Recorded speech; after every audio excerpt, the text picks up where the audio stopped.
Okay. So, welcome everybody to the to Turnaround Talk and the Front Desk. Obviously, 2022 has been another prominent year for business rescue. We've seen some big business rescues happening in the industry. We've seen the liquidation of Comair, which obviously was a big shock to the South African system. We saw companies like Tongaat Hulett go into business rescue, and now we've seen issues with the South African Post Office who are struggling to implement their turnaround program and have to resort to the retrenchment drive in order to fund that and for that to go forward. Joining me today is Michael Dorn, who is the CEO of the RT Group. And the RT Group have carried out some very prominent business rescues, both locally and internationally. And Michael's going to talk to me today with regards to some of the big business rescues and how they've influenced and impacted 2022. So, Michael, thank you very much for joining me. Thank you, Jonathan. It's a pleasure, of course. So I think let's start at the beginning, Michael. It's always a very good place to start.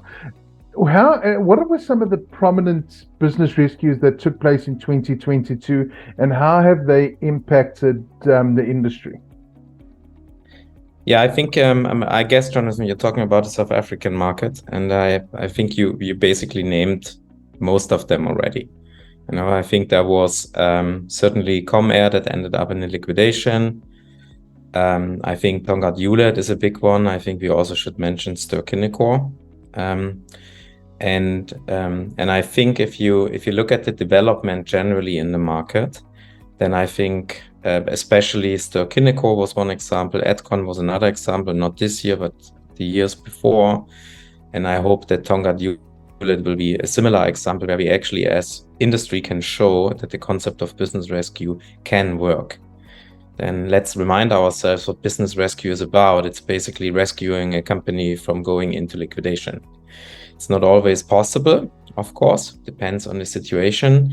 But I think what we have demonstrated as an industry is that we better and better understand the tool, how to use it, that we're getting better equipped as industry specialists, and that we actually can use the business rescue concept to bring companies back into a normal stage of life, if you want to call it that way. So, for example, you might have seen that Ster-Kinekor came out of business rescue a few weeks back. And I think it was a fantastic job, although I wasn't involved, so I can't really comment on all the details. But I think the business rescue practitioner has done a phenomenal job. And now, of course, one needs to see what happens. One of the things that's important to me, Jonathan, is the business rescue is just one part of the turnaround or the rescue, if you want to call it that way. It's most of the time very financially driven. How do you bring financial stakeholders across the line? How do you find a compromise? How do you set up the company for success? And once this is done, and maybe the company is out of business rescue, then I think what's even more important is you have to turn around the company in an operational sense, to enable the company actually to survive in the long term. And this, for example, what our company is more focused on, operational turnaround to make good companies great again, if you want to call it that way. So business rescue for me is a certain tool you use for a certain period of time. I think we've become better using it. But after a business rescue is basically a turnaround coming that is even or at least same important as the business rescue. I think you've also led very nicely into the next question about why this year was significant. I think it was significant because we saw a perfect example, like you said, of a company that successfully exited business rescue in Ster-Kinekor, but we also saw a failure in Comair, where the external environment and external pressure was just too much for the company to bear, and for funders and financiers to hedge against that risk. So what has made 2022 so significant? So I think in the end, what it is if you want to turn around the company, whether it's with business rescue or similar concepts in the world or out of business rescue, you need the support of all important stakeholders, and stakeholders are manifold. You have the company itself, you have the employees, you have shareholders, you have financial stakeholders, banks, maybe funds, whoever's involved in a situation. I think what it's a little bit different this year is we're coming out of COVID. Nobody really knows actually how the new normal will be looking like. Many companies have been supported by the government. Nobody knows how that will continue. And then we have a very disruptive market. And this has to do with the after COVID impacts that we see in the supply chains, that has to do with the after COVID impact in the financial system and financial markets. But of course, also, I mean, in South Africa, we are far away, but we cannot, we have to admit that the war in Europe, in Ukraine, actually also impacts us. So I think what has happened, and that's maybe the most important thing from my point of view, is you have a higher uncertainty than you had the years before, because a lot of things are in flux. And secondly, I think the financiers of this world, they are less willing to take risk because it's so uncertain in the market, and then you have examples where you can't get all the stakeholders around the concept. It was the same with Tongaat Hulett. I think there was an attempt to rescue the company out of business rescue, and it hasn't been successful for whatever reason. But I think it's more important. So this year for me is more complex in terms of stakeholder management and bringing all at the same table to one conclusion, one compromise, and then to have a successful turnaround or business rescue.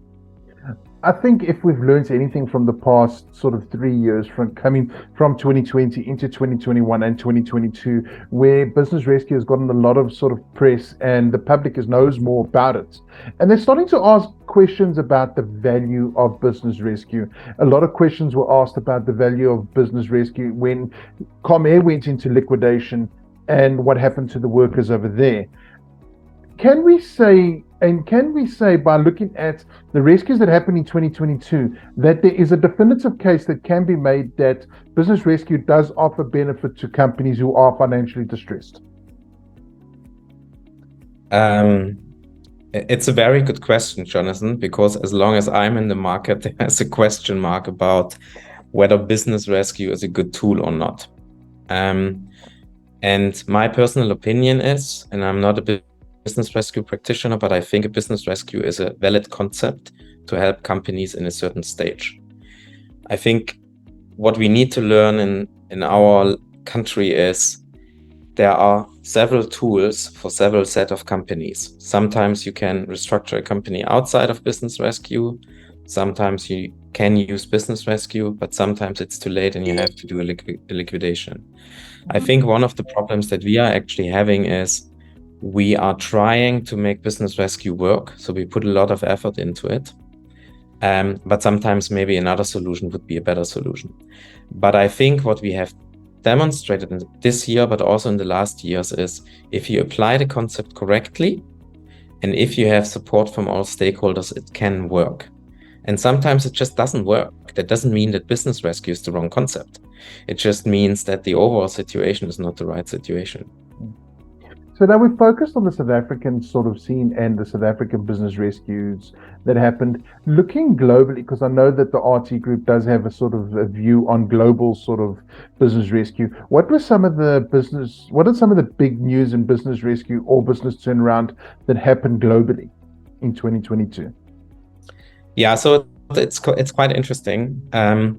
So business rescue is a term that we're only using in South Africa. In the UK, you would use an out-of-court liquidation term, or in the US, you would use a term called Chapter 11, or in Germany, there's another term that you use for it in German language, so I won't pronounce it, nobody will understand.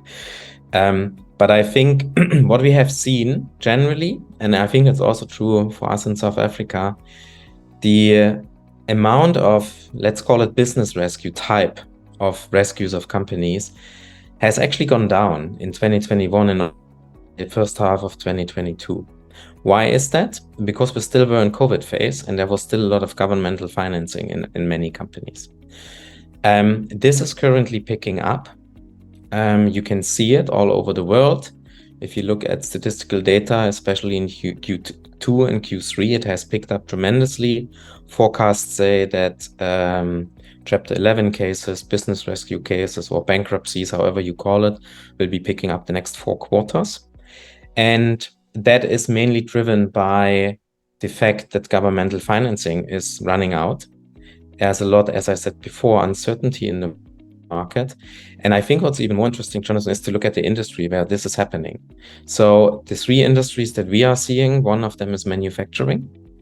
And that is mainly driven by very high commodity prices. And of course, disrupted supply chains. We have to admit the supply chains pre-COVID are not there yet. Again, they are still disrupted. I think another sector that we are seeing is construction. It's high spending with uncertainty in the financial markets. And interestingly enough, and I think this is a result of COVID, retail industry is really battling. And why is it? Let's look at our country in South Africa. Suddenly we had Checkers 66, we had Woolies Stash and other providers. And I think what's just happening globally, it's the same trend that retail companies, especially if they have a large footprint with own outlets, coming into trouble because online is becoming more and more prominent. So I think there's a general trend in all the markets that the market is picking up. It's specific sectors.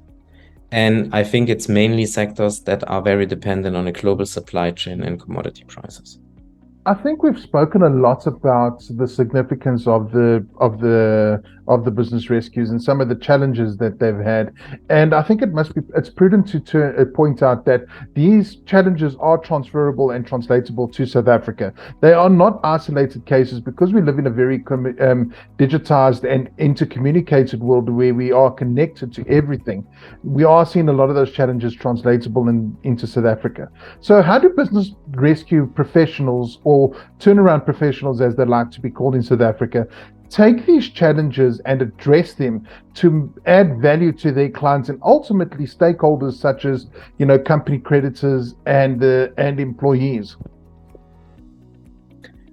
Yeah, it's a difficult question because I can only talk about us because That's fine. Go ahead. Go talk about your experience.